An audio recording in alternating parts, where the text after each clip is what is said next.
할렐루야. 네, 마스크를 좀 풀어야겠죠? 네, 할렐루야. 우리 참 좋으신 주님의 자비와 은혜와 평강이 우리 모두 가운데 임하기를 간절히 원합니다. 우리 옆에 분들하고 이렇게 한번 인사했으면 좋겠습니다. 하나님만 사랑합시다. 하나님만 사랑합시다. 하나님만 사랑합시다. 감사합니다.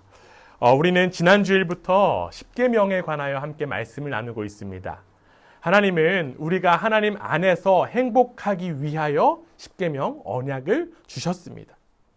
그런데 여러분, 우리가 이전에 어떤 존재였는지 다시 한 번 더 생각해 보기 원합니다. 우리의 존재가 어떠한 존재였다고요? 죄의 노예였다라고 말씀드렸습니다. 성경 말씀 에베소서 2장 12절에 보면요, 이런 말씀이 있어요. 여러분들 종이 보시면서 함께 따라오시면 좋겠습니다. 그때의 너희는 그리스도 밖에 있었고 이스라엘 나라 밖의 사람이라. 약속의 언약들에 대하여는 외인이요 세상에서 소망이 없고 하나님도 없는 자이더니. 아멘. 우리는 하나님의 약속과 상관없는 그런 하나님 없는 사람이었다라고 지금 이야기합니다. 다시 한 번 더 이야기하면 우리는 죄의 노예였다라는 거죠. 우리는 사망에 이를 수밖에 없는 그런 죄의 노예였습니다. 그런데 이제 그랬던 존재가 이제는 변화되었습니다. 누구를 통하여? 바로 예수 그리스도를 통하여 우리의 삶은 변화되었습니다. 우리는 이제 우리의 존재가 하나님의 소유가 된 것입니다. 우리는 예수 그리스도를 통하여서 하나님의 언약된 백성이 된 것입니다. 하나님께서 노예와 같은 우리를 사랑해 주셔서 우리는 하나님의 백성이 친히 될 수 있었던 거예요. 그래서 십계명은 어떤 약속이다? 사랑의 약속이다 라고 이야기할 수 있습니다. 하나님의 사랑이 먼저 임했고 그 사랑으로 맺어진 언약 백성이 해야 할 일이 바로 사랑의 약속 십계명이다 라는 것이에요. 그래서 우리가 십계명을 곱씹으면서 하나님의 사랑을 다시 한 번 더 깨닫고 우리도 그 사랑으로 어떻게 살아야 되는지를 다시 한 번 더 되새기고 결단하는 시간이 됩니다. 우리가 다시 한 번 더 하나님의 사랑에 조금 더 가까이지고 또한 하나님의 사랑을 충만히 느껴지는 귀한 시간 되기를 간절히 원합니다. 이제 우리는 하나님의 그 사랑의 마음으로 십계명 그 첫 번째 계명, 첫 문장을 오늘 함께 살펴보려고 합니다. 오늘 본문 출애굽기 20장 3절 말씀, 굉장히 짧은 말씀이니까 우리 한 목소리로 함께 한번 읽어보겠습니다. 함께 했습니다. 시작.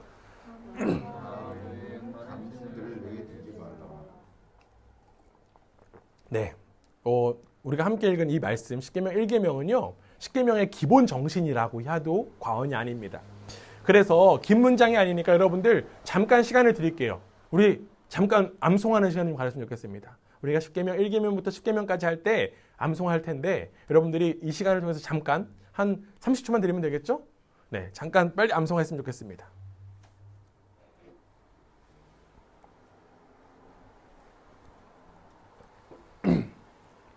네, 다시 한 번 더 해보겠습니다. 함께 하겠습니다. 시작. 너는 나 외에는 다른 신들을 내게 두지 말라. 아멘. 역시 머리가 총명하신 분들만 이 자리에 계신 것 같습니다. 네, 한 주 동안 여러분들 꼭 말씀 기억하시면서 하나님 앞에 내가 어떤 것도 두지 않겠다라고 결단하는 한 주가 되었으면 좋겠습니다. 여러분들이 방금 암송했던 너는 나 외에는 다른 신을 내게 두지 말라라고 하는 이 문장을 한번 반으로 쪼개보시기 바랍니다. 두 문장으로 두 개로 나눌 수 있을 것 같아요. 어떻게 하면 나눌 수 있을까요? 그렇죠. 너는 나 외에는 그리고 끊고 다른 신들을 내게 두지 말라라고 나눌 수 있습니다. 이 두 부분 중에 특별히 우리는 다른 신들을 내게 두지 말라라는 것에 많이 집중할 때가 많아요. 그렇죠? 다른 신. 그런데 물론 뒤에 있는 부분도 중요하지만 우리가 먼저 살펴보면 오늘은 이 앞부분을 좀 먼저 이야기를 하고자 합니다. 앞부분에 너는 나 외에는 이라고 하는 이 표현의 히브리어 원어는 알파니엘이라고 하는 원어입니다. 그런데 이 나 외에는 그 말이 나 외에는이라는 말이 알파니엘인데 이 알파니엘이 뭐냐면 알은 앞이라는 뜻이고요. 파니엘은 얼굴이라는 뜻이에요. 그럼 무슨 말일까요? 나의 얼굴 앞에 다른 신을 두지 말라는 거예요. 나의 얼굴 앞에. 여러분들 지금 김선미 집사님이랑 우리 정선자매랑 한번 바라보시기 바랍니다. 이것은 피하시면 안 돼요. 피하면은 지금 이렇게, 네. 그쵸. 예. 얼굴을 바라보면은 가운데 누가 있으니까 못 보죠. 그렇죠? 하나님께서도 마찬가지라는 거예요. 하나님께서도 우리와 하나님의 그 사이에 다른 것들 두지 말라는 거예요. 얼굴과 얼굴 사이에 제대로 마주 볼 수 있게 다른 것들 두지 말라고 지금 말씀하시고 계신 것입니다.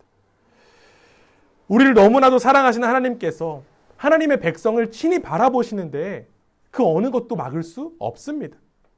마찬가지로 하나님의 언약 백성이 하나님을 바라볼 때에도 그 어느 것도 그 바라봄을 막을 수 없다는 거예요.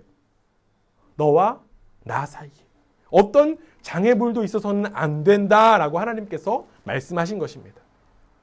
하나님께서는 왜 이스라엘 백성에게 너는 나 사이에 어떤 장애물도 있어서는 안 된다라는 그런 말씀을 하셨을까요? 십계명을 받았던 이 이스라엘 백성들이 지금 어디에 있는지를 우리가 한번 생각해 볼 필요가 있습니다. 이들이 어디서 나왔죠? 어디서 나왔죠? 집에서 나왔나요? 애굽 땅에서 나왔어요. 그래서 지금 어디를 향해 가고 있을까요? 가나안을 향해 가고 있습니다. 그렇다면 지금은 그들이 있는 곳은 광야입니다. 그들은 현재 광야에 서 있습니다. 얼마 전에도 우리가 함께 찬양으로 고백했고 제가 한 몇 달 전에도 설교 중에 함께 찬양으로 고백했던 그런 찬양 광야를 지나며라고 하는 찬양이 있습니다. 특별히 가사가 제가 너무나도 마음에 와닿아서 주님만 내 도움이 되시고 주님만 내 빛이 되시는 또한 주님만 내 친구 되시는 광야 주님 손 놓고는 단 하루도 살 수 없는 곳 광야에 서 있네라고 하는 찬양. 이 가사에서도 볼 수 있듯이 광야는 말 그대로 아무것도 없는 곳이 바로 광야입니다. 그렇기 때문에 하나님만 바라보고 하나님만 소망할 수 있는 곳이 광야예요. 눈앞의 현실이 절망만 가득하기 때문에 주님만 바라보아야 하는 곳이 바로 광야입니다. 그래서 광야는 하나님의 백성으로 연단되고 훈련받는 장소가 되는 것입니다. 불행과 궁핍 속에서 오직 누구에게만 매달릴까요? 하나님께만 매달리고 하나님의 채워주심을 온전히 느낄 수 있는 곳이 어디다? 광야다라고 이야기할 수 있습니다. 그래서 광야는 자연스럽게 하나님의 백성으로 훈련될 수밖에 없는 곳이 광야라는 것이에요. 하나님은 광야에서의 삶을 통해 그 백성들을 훈련시키셨어요. 하나님과 사람들, 하나님의 백성들 그 얼굴 사이에 아무것도 두지 않기 위하여서 하나님을 훈련시키셨습니다. 오직 하나님만 바라보고 다른 어떤 장애물 바라보지 말고 오직 하나님만 바라보기 위한 삶의 패턴을 그들 가운데 광야에서 심어주신 거예요. 그런데 반면 이스라엘 백성들이 목표를 향해서 가고 있는 땅이 어떤 땅이라고 했죠? 가나안 땅이라고 했습니다. 가나안 땅. 가나안 땅. 가나안 땅은요, 광야랑은 달라요. 광야에는 아무것도 없었지만 가나안 땅에는 뭔가가 있습니다. 뭔가 있었냐면 그 땅은 농사를 잘 지을 수 있는 땅이에요. 농사를 잘 지을 수 있는 땅이다 보니까 사람들이 있었을까요? 없었을까요? 있었어요. 그렇죠? 사람들이 그곳에 머무르고 있었습니다. 그래서 오랜 역사와 문화가 심겨져 있던 땅이 바로 가나안 땅이었습니다. 이스라엘 백성이 그 가나안 땅에 들어가려고 하는 그 순간에도 그 땅에는 여전히 가나안 땅의 원주민들이 살고 있었습니다. 이미 그 가나안 땅의 그 원주민들은 그곳의 문화와 종교, 여러 가지 가치들을 신봉하고 따르고 있었습니다. 즉, 하나님과 하나님의 백성 사이에 있는 장애물들이 이미 그 땅 가운데는 많이 있었다라는 거예요. 하나님만 바라볼 수 있는 그런 조건이 아니라 하나님과 그 얼굴 사이를 막을 수밖에 없는 그런 악조건들이 가나안 땅에는 많이 있었다는 것입니다. 그렇기 때문에 하나님은 그 땅으로 가나안 땅으로 들어가려고 하는 하나님의 백성에게 가장 먼저 너는 나 외에는 다른 신을 내게 두지 말라라고 명령하신 것입니다. 그 땅에 들어가도 여전히 하나님 안에서 하나님께서는 하나님 안에서 행복하기를 원하신 거예요. 그 땅에서 비록 정착하더라도 너희들이 농사를 짓더라도 너는 여전히 하나님 안에서 행복해야 된다라고 말씀하신 거죠. 가나안 땅에 이미 자리 잡고 있었던 대표적인 신은 바로 바알이었습니다. 여러분들 바알이라고 다 들어보셨죠? 바알신. 이 바알신은요, 대표적으로 농사를 도와주는 신입니다. 그래서 비를 내리고 바람을 보내고 햇볕을 쬐고 그래서 풍년을 도와주는 신이 바로 바알 신이에요. 가나안 땅에 들어가면 정착 생활을 하게 되고 자연스럽게 농사를 짓게 되는데, 농사를 지을 때 가장 중요한 게 무엇일까요? 바로 날씨예요. 그렇죠? 날씨. 물이 정말 중요하죠. 왜냐하면 비도 내리니까요.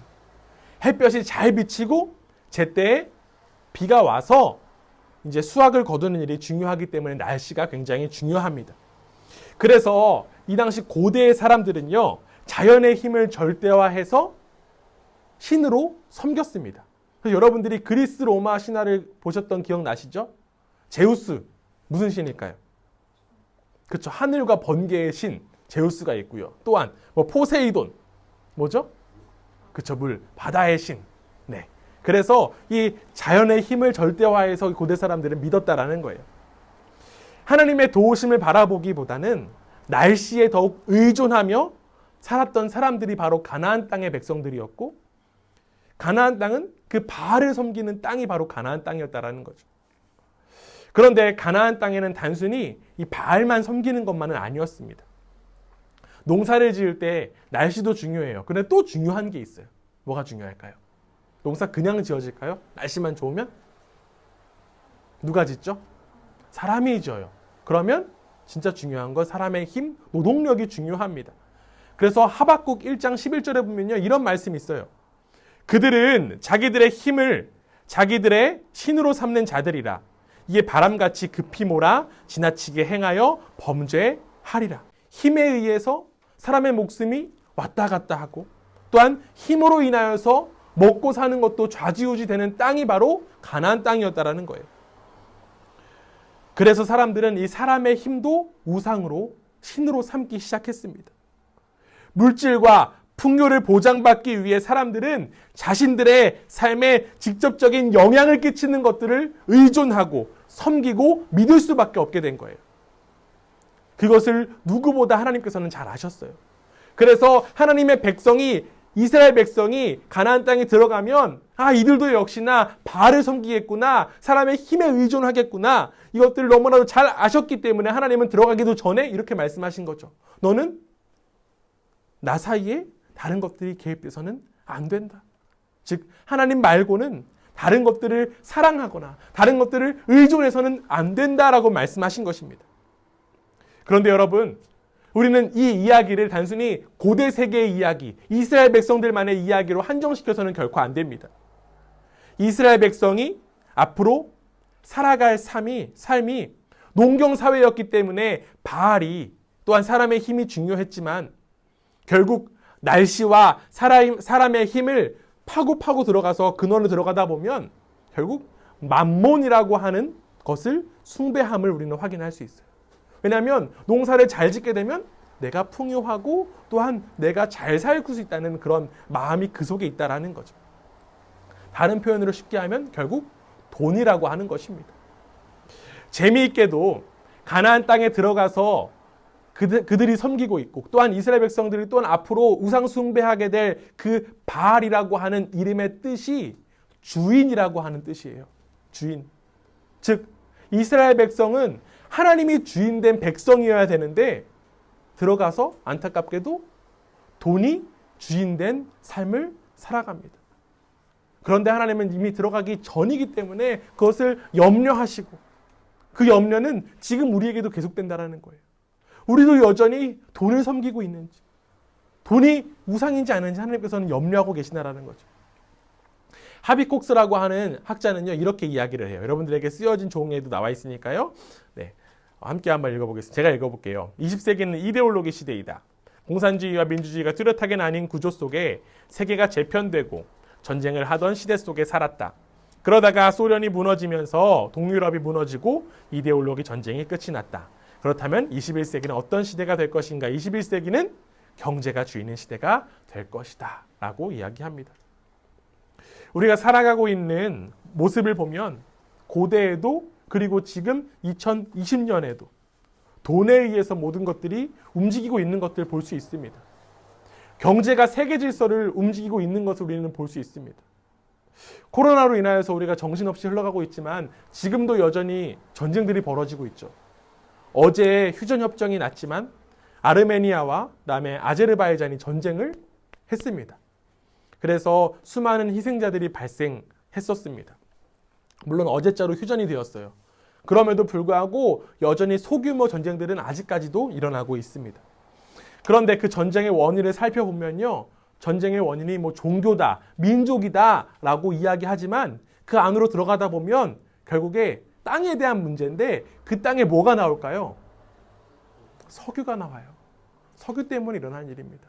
석유는 즉 다른 말로 하면 돈이 되는 거예요. 돈 때문에 일어난 전쟁이라는 것입니다. 돈이 되는 석유를 얻기 위해서 2020년에도 사람의 목숨을 뺏어가는 그 전쟁은 지금도 여전히 계속되고 있습니다.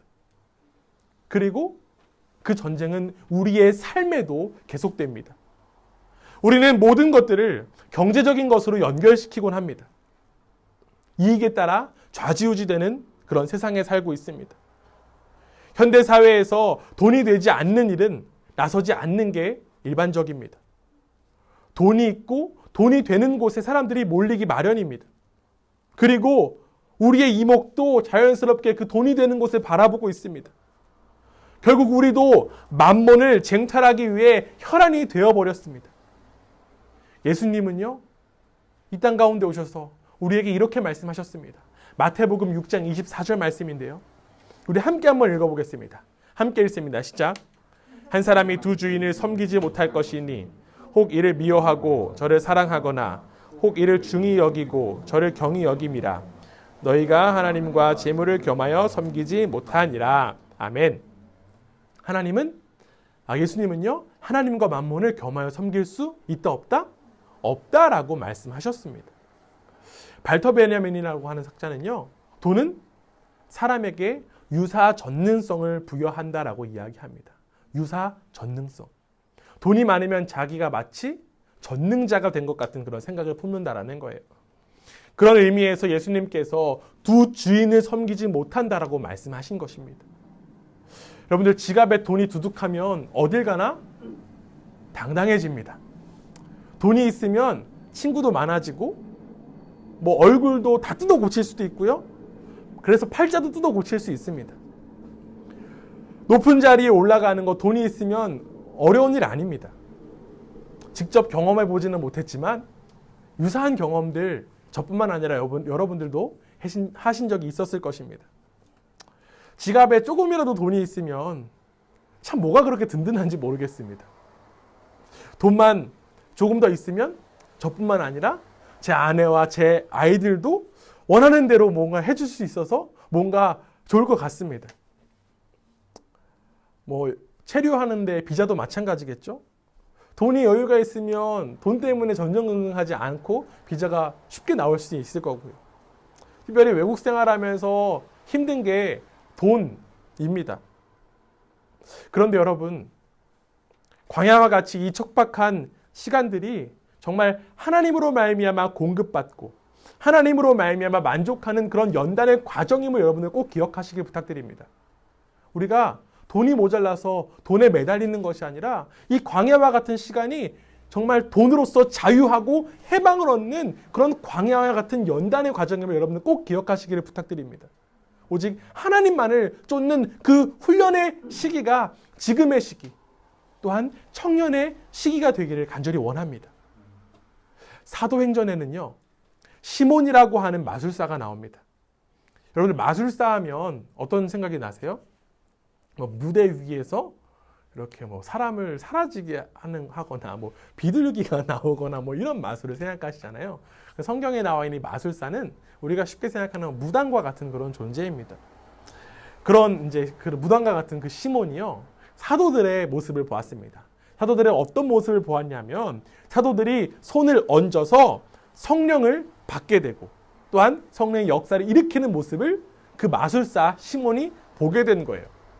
그 모습을 보니까 이 무당 시몬이 사도들을 보면서 이런 이야기를 합니다. 사도행전 8장 18절에서 19절에 보면 이런 이야기를 해요.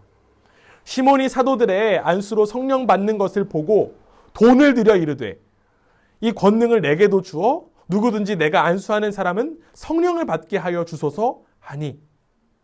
이 시몬은요, 참 어리석게도 하나님을 또한 예수님을, 성령님을 전혀 알지 못하는 그런 사람이었습니다. 그래서 자기가 가장 가치 있게 여겼던 뭐를 갖고 왔죠? 돈을 갖고 왔어요. 돈으로 성령을 살 수 있다라고 착각했던 것입니다. 그런데 이 시몬의 모습을 보고 베드로 사도는 이렇게 지적하고 가르칩니다. 사도행전 8장 20절 말씀인데요. 베드로가 이르되 내가 하나님의 선물을 돈 주고 살 줄로 생각하였으니 내 은과 내가 함께 망할지어다. 아멘.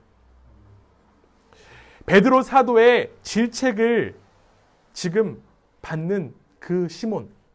그런데 그 질책이 시몬에게만 유효한 것이 아니라 바로 우리에게도 유효하다는 사실 여러분들 기억하시기 바랍니다.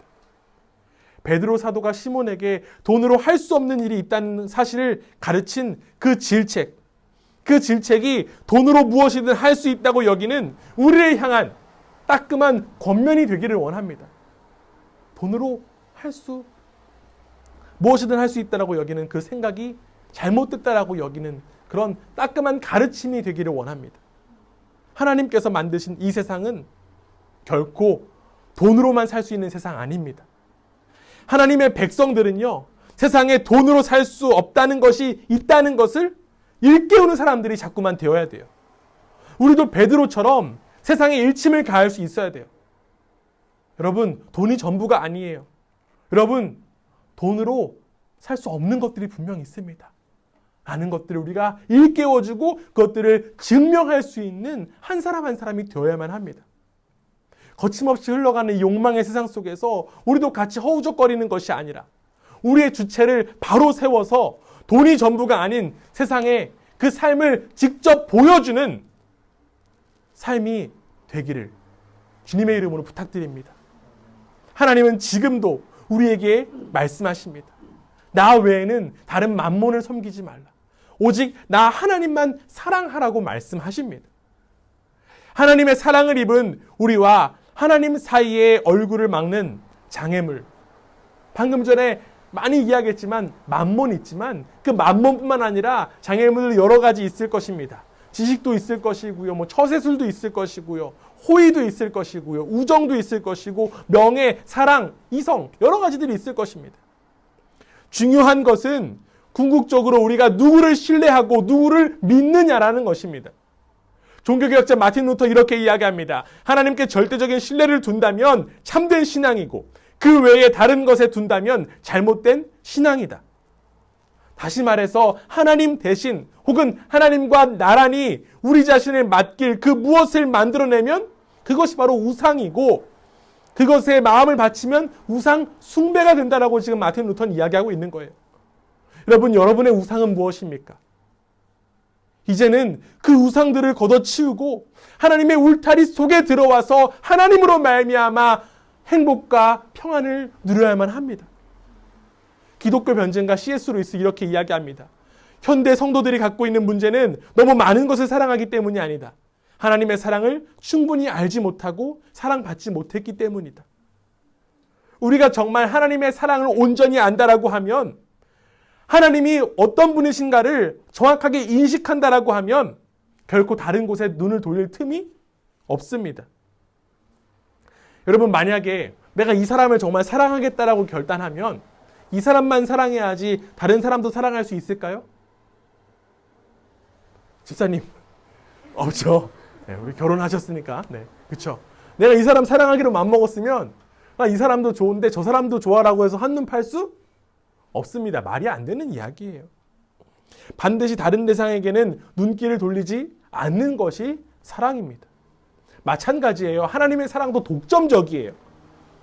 그러나 이스라엘 백성들은 그렇지 못했습니다. 그들은 하나님을 사랑한다라고 이야기를 하면서 계속적으로 바알에 그리고 사람의 힘에 다른 것들에 곁눈질했습니다. 아까 이야기했던 그 C.S. 루이스의 이야기처럼 하나님 사랑으로 충분하다는 확신과 경험과 지식을 갖고 있다라고 하면 절대로 그런 일이 일어날 수 없습니다. 한눈 팔고 곁눈질하고 하는 그런 가장 큰 이유는 충분히 사랑받아야 할 대상에게 사랑받지 못했다라고 여길 때 한눈 팔게 됩니다. 여러분, 하나님께서 나를 얼마나 사랑하시는지, 나를 어떻게 사랑하셨는지 여러분들 아십니까? 독생자 예수 그리스도를 우리에게 주시기까지 극진히 사랑하신 그 사랑이 나를 향한, 여러분 한 사람 한 사람을 향한 사랑임을 여러분 느껴지십니까? 죄의 노예였던 나를 위해 생명을 내놓은 그 사랑을 확고히 안다면 우리는 제1계명인 하나님만 사랑하는 것 할 수 있습니다. 아니, 하나님만 사랑하는 것 저절로 따라올 수밖에 없습니다. 하나님께서는 하나님의 백성에게 여전히 말씀하십니다. 나만 바라보라고. 여러분, 하나님의 그 애절하고 간절한 마음이 느껴지십니까? 도대체 내가 뭐라고, 내가 어떤 존재라고 이렇게까지 나를 사랑하고 나를 원하실까요? 하나님의 원수였고 하나님의 배반자였고 허물과 죄로 죽을 수밖에 없는 존재인 추악한 나에게 하나님께서는 지금도 여전히 끊임없이 요청하고 계십니다. 나만 바라보라고. 나만 사랑해주면 안 되겠냐라고. 하나님은 여러분의 사랑을 목말라 하고 계십니다. 그리고 계속적으로 요구하십니다. 돈보다, 사람보다, 명예보다, 이성보다 나를 더 사랑해달라고. 나는 너를 위해 세상에서 가장 크고 귀한 것을 주었다. 우리를 향한 하나님의 사랑을 분명히 알고 감격하고 감사하여 그 사랑 안에만 거하는 우리 모두가 되기 원합니다. 여러분, 하나님만 바라봅시다. 여러분, 하나님만 사랑합시다. 아멘.